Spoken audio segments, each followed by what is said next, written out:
សួស្តីអ្នកទាំងអស់គ្នាសូមស្វាគមន៍មកកាន់ Channel រឿងរ៉ាវខ្មោចដែលនេះគឺជាអេពីសូតទី2ដែលយើងនឹងនិយាយអំពីភូមិព្រៃខ្មោចរឿងរ៉ាវហ្នឹងគឺបានកើតឡើងទៅលើលោកយាយម្នាក់ដែលគាត់រស់នៅក្នុងភូមិមួយដែលដាច់ស្រយាលមែនទែនហើយជំនាន់ហ្នឹងគឺទើបតែនឹងចប់សង្គ្រាមថ្មីៗចឹងណាហើយភូមិហ្នឹងគឺជាភូមិដែលគេយកប្រជាជនយកអីទៅបាញ់សម្លាប់ទៅអីចឹងទៅហើយសម្បូរដោយខ្មោចអនាថាខ្មោចតែហងខ្មោចអីតាមហ្នឹងចឹងណាហើយលោកយាយហ្នឹងគឺគាត់រស់នៅម្នាក់ឯងនៅដាច់ស្រយាលមែនទែនដើរប្រហែលជាកន្លះម៉ោងទៅ1ម៉ោងអីបានទៅដល់ភូមិមានផ្ទះមានអីមួយទៀតចឹងណាហើយអីដែលគួរឲ្យខ្លាចគួរឲ្យព្រឺសម្បល់ជាងគេហ្នឹងគឺនៅក្នុងភូមិដែលលោកយាយរស់នៅហ្នឹងគឺអត់មានអ្នកណាគេហ៊ានចូលទៅទេដោយសារតែនៅក្នុងភូមិហ្នឹងគឺសម្បូរទៅដោយដើមឈើធំៗហើយវាមានសភាពស្ងាត់មែនទែនហើយគេក៏បានដឹងថាដោយសារតែនៅរំលឹកហ្នឹងគឺសម្បូរទៅដោយការកាប់សម្លាប់ការអីចឹងហើយចឹងប្រជាជនដែលនៅជិតហ្នឹងគឺគាត់អត់ហ៊ានទៅរស់នៅជិតហ្នឹងទេហើយសូម្បីតែដើរចូលហ្នឹងក៏អត់មានអ្នកណាដែលហ៊ានចូលដែរចឹងនៅក្នុងភូមិហ្នឹងមានតែលោកយាយមួយទេដែលគាត់រស់នៅតែឯងចឹងណាហើយមួយវិញទៀតភូមិហ្នឹងគឺជាភូមិមួយដែលប្រជាជនដែលគាត់មានអ្នកស្លាប់មានអីហ្នឹងគឺគេយកទៅបោះចោលយកទៅអីចឹងណាហើយភូមិហ្នឹងវាដូចជាភូមិគេហៅថាភូមិខ្មោចមួយចឹងដែលអ្នកនៅទីហ្នឹងហើយចឹងអត់មានណាគេហ៊ានចូលទៅទេហើយកាលហ្នឹងលោកយាយគាត់ប្រហែលជាមានអាយុខ្ទង់20ឆ្នាំជាងអីទេដោយសារគាត់ទៅចេញពីសង្គ្រាមហើយចឹងទៅគាត់អត់ដឹងទៅណាគាត់ខ្លាចផងអីផងចឹងណាចឹងក៏គាត់មកស្នាក់នៅគាត់ឃើញខ្ទមមួយចឹងទៅគាត់ស្នាក់នៅក្នុងខ្ទមចាស់នៅក្នុងភូមិនឹងមួយចឹងទៅតែគាត់អត់ដឹងថានៅក្នុងភូមិហ្នឹងគឺវាមានរឿងរ៉ាវមានអីដែលគេកាប់សម្លាប់មានខ្មោចមានអីចឹងណាហើយនៅពេលដែលគាត់បានមកដល់ខ្ទមហ្នឹងចឹងគឺគាត់មានអារម្មណ៍ឆ្ងល់ដែរគាត់ឆ្ងល់ថានៅនេះអត់មានមនុស្សរស់នៅទេហេតុអីបានជាខ្ទមហ្នឹងគឺដូចមានអ្នកសម្អាតមានអីរងថ្ងៃចឹងហើយវាអត់មានសម្រាមសំបីតែមួយហ្មងអញ្ចឹងហើយគាត់ក៏អស់ជំរឿនដែរដោយសារគាត់ទៅភៀសខ្លួនគាត់រត់មកពីឆ្ងាយដែរអញ្ចឹងទៅគាត់ដឹងថាទៅណាទៀតអញ្ចឹងហើយគាត់ក៏សម្រាកនៅក្នុងខ្ទមនឹងអញ្ចឹងទៅហើយគាត់ក៏បានសម្រាកនៅទីនឹងអញ្ចឹងទៅប៉ុន្តែនៅពេលដែលចន្លោះពេលដែលគាត់សម្រាកហ្នឹងគឺគាត់ឮសំឡេងដូចមនុស្សដើរអញ្ចឹងណាដូចមនុស្សដើរដូចអ្នកភូមិកំពុងតែរស់នៅក្នុងនឹងអញ្ចឹងទៅហើយគាត់ក៏ពេលលឺហ្នឹងគាត់អត់ដឹងថាជាអីអញ្ចឹងគាត់ស្មានតែជាប្រជាជនគេមកអញ្ចឹងហើយគាត់ក៏គាត់សប្បាយចិត្តដែរគាត់រំភើបដែរអញ្ចឹងគាត់ថាអូមានគ្នាមានអីមកនៅមួយគាត់អញ្ចឹងទៅប៉ុន្តែនៅពេលដែលគាត់ភ្ញាក់មកគឺអត់មានទេមានតែគាត់តែឯងទេហើយឥឡូវពេលថ្ងៃអញ្ចឹងគាត់គិតថាអូប្រហែលជាគាត់យល់សពឬក៏គាត់អីអញ្ចឹងហើយដោយសារតែគាត់អស់កម្លាំងគាត់អីដែរគាត់មកពីភៀសខ្លួនអីដែរអញ្ចឹងទៅគាត់ក៏បន្តការសម្រាប់របស់គាត់ទៀតចឹងណាប៉ុន្តែនៅពេលដែលសម្រាប់ហ្នឹងគឺគាត់សម្រាប់អត់លក់ទេគាត់មួយដូចជាមានអ្នកមកនៅចាំអង្គុយចិត្តគាត់មកនៅក្នុងខ្ទមនឹងដែរចឹងណាមានអ្នកនិយាយអីនិយាយទៅគឺសំឡេងមានមនុស្សនៅចឹងទៅហើយគាត់ក៏មិនសូវខ្លាចដែរពេលហ្នឹងដោយសារតែគាត់ភ័យពីការបាញ់សម្លាប់ទៅទិមភៀសខ្លួនពីសង្គ្រាមពីអីផងចឹងណាអញ្ចឹងគាត់ក៏អត់សូវខ្វល់ថារឿងអូនៅក្នុងភូមិនឹងគឺវាមានមនុស្សមានអីរស់នៅចឹងហើយបន្ទាប់មកពេលដែលមេឃចិត្តយប់ប្រហែលជាខ្ទង់ម៉ោង6ហ្នឹង6ជាងហ្នឹងគឺមេឃនៅក្នុងព្រៃ6ជាងគឺមេឃល្ងឹតហើយអញ្ចឹងម៉ោងខ្ទង់ប៉ុណ្ណឹងគឺគាត់ចាប់ដើមភ្ញាក់អញ្ចឹងណាប៉ុន្តែគាត់នៅពេលដែលគាត់ភ្ញាក់ហ្នឹងគឺគាត់ឃើញមនុស្សពីក្រមដែលគាត់ដែលដើរតាមផ្លូវនឹងដើរតាមផ្លូវមុខខ្ទមនឹងអញ្ចឹងហើយគាត់ចេះឆ្ងល់ដែរមនុស្សដែលដើរហ្នឹងហេតុអីបានជាគាត់ហៅហើយអត់មានអ្នកឆ្លើយតបអីចឹងណាហើយមានតែអ្នកដើរហើយដើរហ្នឹងដើរជាក្រុមអ្នកខ្លះលីដូចលីមឈូសលីសពយកទៅណាអញ្ចឹងណារបៀបចឹងទៅហើយគាត់ចេះឆ្ងល់ថាហេតុអីបានជាគាត់សួរគេថាបងអញ្ជើញទៅណាបងមានស្គាល់ផ្លូវទៅណាទៅណីអញ្ចឹងទៅតែអត់មានអ្នកប្រាប់គាត់ទេអត់មានអ្នកនិយាយមួយគាត់ទេហើយពេលហ្នឹងសលេងសត្វយំគួរឲ្យខ្លាចមែនទែននៅក្នុងព្រៃអញ្ចឹងព្រៃក្រាស់ហ្នឹងគឺវាមានសត្វមានអីអញ្ចឹងហើយសត្វយំផងហើយមានខ្យល់មានអីខ្យល់របៀបខ្មោចលងអីអញ្ចឹងណាខ្យល់ហើយវាធ្វើឲ្យ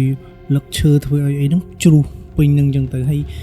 មានដីហុយមានអីអញ្ចឹងហើយក៏គាត់តាមមើលទៅក៏បាត់អ្នកដែលលីសពលីមឈូលីអីយកទៅកប់យកទៀតនោះបាត់បើហើយគាត់ក៏រៀងភ ភ័យតិចៗដែរសារគាត់នៅតែឯងហើយបន្ទាប់ពីនឹងមកអ្នកនរគ្នាគាត់នៅក្នុងខ្ទមនឹងគឺគាត់នៅអត់សុខហ្មងគឺគេធ្វើបាបគាត់របៀបមករំខានមកអីចឹងណាដល់គាត់ដេកលក់ស្រួលហើយគាត់ភ័យដែរគាត់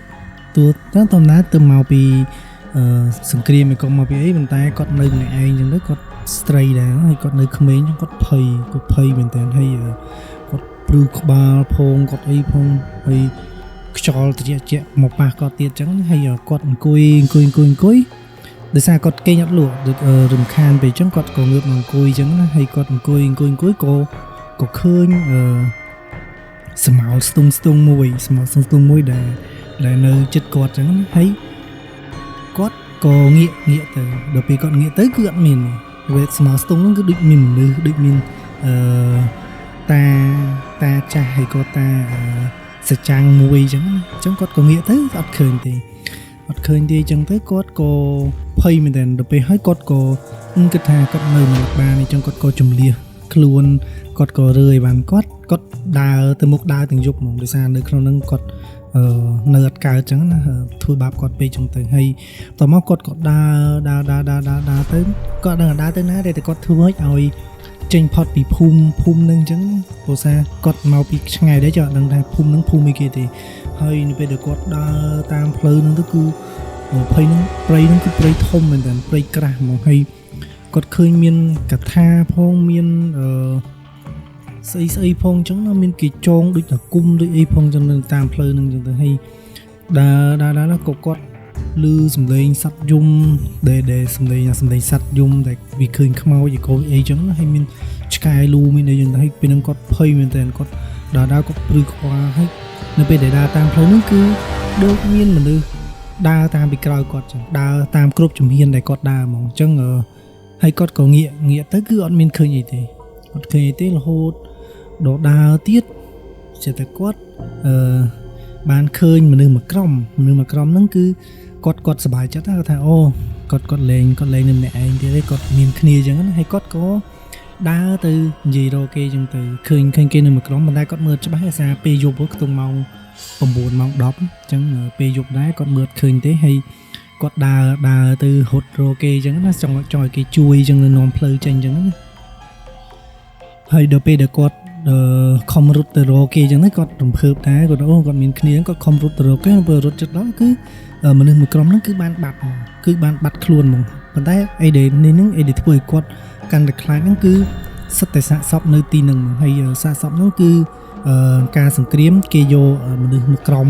ហ្នឹងមកសម្លាប់ចោលចឹងណាមកសម្លាប់ចោលជុំគ្នានៅកន្លែងហ្នឹងចឹងទៅចឹងគាត់ទៅដល់គាត់ឃើញសាកសពហ្នឹង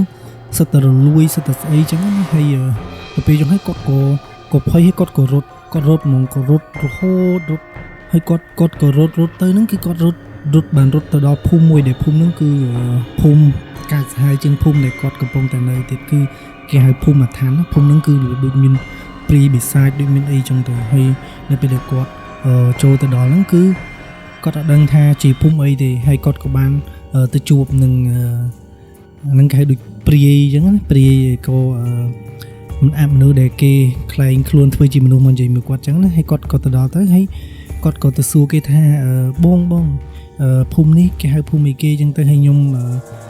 វែងផ្លូវខ្ញុំអីខ្ញុំចង់ទៅរកភូមិដែលមានមនុស្សចឹងណាហើយហ្នឹងឯងដល់ពេលចឹងហើយព្រាយដែលខ្លែងខ្លួនធ្វើជាមនុស្សហ្នឹងក៏បាននិយាយថាឯងមកទីនេះធ្វើអីទីនេះមិនសម្រាប់មនុស្សចូលទេរបៀបចឹងហើយដល់ពេលឲ្យគាត់លឺឲ្យគាត់ឆ្ងល់គាត់ថាមិនសម្រាប់មនុស្សចូលប៉ុន្តែគាត់ហេតុអីបានជាគាត់នៅនឹងបានចឹងណាហើយនៅពេលដែលនិយាយគ្នាហ្នឹងគឺយាយហ្នឹងគាត់អត់បានចាប់អារម្មណ៍ទៅលើមើលមុខគេចឹងដោយសារវារៀងយប់ដែរប៉ុន្តែដល់ពេលនិយាយយូរទៅគាត់ចាប់អារម្មណ៍មើលមុខហើយគាត់ចាប់ដើមឃើញថាមុខមិនមែនជាមនុស្សទេសិតតែឈាមសិតតែអីស្គមភ្នែកលៀនចឹងទៅហើយពេលហ្នឹងគឺគាត់កាន់តែខ្លាចមែនតើហ្មងអញ្ចឹងគាត់ខ្លាចមែនតើហើយគាត់ក៏រត់រហូតរត់តតែគាត់ចេញផុតពីភូមិហ្នឹងហ្មងហើយនៅពេលដែលគាត់ចេញផុតពីភូមិហ្នឹងទៅគឺគាត់បានទៅដល់ភូមិដែលគេមានមនុស្សរស់នៅចឹងទៅតែពេលដល់ហ្នឹងគឺពេលថ្ងៃហើយគាត់ទៅដល់គាត់ក៏បានចូលសួរគេចឹងណាគាត់ថាអ្នកភូមិគេសួរគាត់ថា បងទៅមកពីណាដែលកញ្ញាទៅមកពីណាដែរដូចជាភ័យឲ្យស្លេកស្លក់សម្បើមអញ្ចឹងហើយគាត់ក៏ថាគាត់ចេញមកពីភូមិខាងនอกហើយគាត់មកហើយគាត់ស្នាក់នៅតែឯងអញ្ចឹងទៅគាត់អីគាត់និយាយដើមតងថាមានខ្មោចមានព្រីមានអីតាមលងតាមអីអញ្ចឹងហើយអ្នកភូមិហ្នឹងក៏គេថាចេះគេថាភូមិដែលនិយាយនឹងរស់នៅហ្នឹងគឺអត់មានណាគេហ៊ានចូលទេភូមិហ្នឹងគឺជាភូមិខ្មោចអ្នកដែលគេចូលគឺគេយកសពទៅបោះចោលយកទៅអីចឹងណាអញ្ចឹងអត់មានណាគេហ៊ានចូលទេហើយភូមិហ្នឹងគឺជាភូមិដែលមានព្រាយមានមនុស្សរស់នៅទីហ្នឹងហ្មងអញ្ចឹងអ្នកដែលចូលទៅហ្នឹងគឺភាគរយច្រើនណាស់ដែលអត់អាចមកវិញបានគឺចូលទៅដឹងតែបាត់ដឹងតែស្លាប់ដឹងតែមានសត្វកាចសាហាវមានមនុស្សមានអីតាមយាយីអញ្ចឹងណាអញ្ចឹងរឿងរ៉ាវរបស់លោកយាយហ្នឹងគឺបានចប់ហើយរឿងនេះគឺជារឿងដែលស្ថិតនៅក្នុងគេហៅថាភូមិព្រៃខ្មោចអញ្ចឹងអ្នកនរគ្នាបើសិនជាចង់បានរឿងបន្ថែមជាមួយក៏ចង់មានរឿងរ៉ាវរន្ធត់អីដែលចង់ share ហ្នឹងអាចឆាតមក channel របស់យើងបានអញ្ចឹងហើយកុំភ្លេចជួយ subscribe និង like វីដេអូនេះមួយផងអរគុណច្រើនអ្នកនរគ្នាជួបគ្នានៅ episode ក្រោយ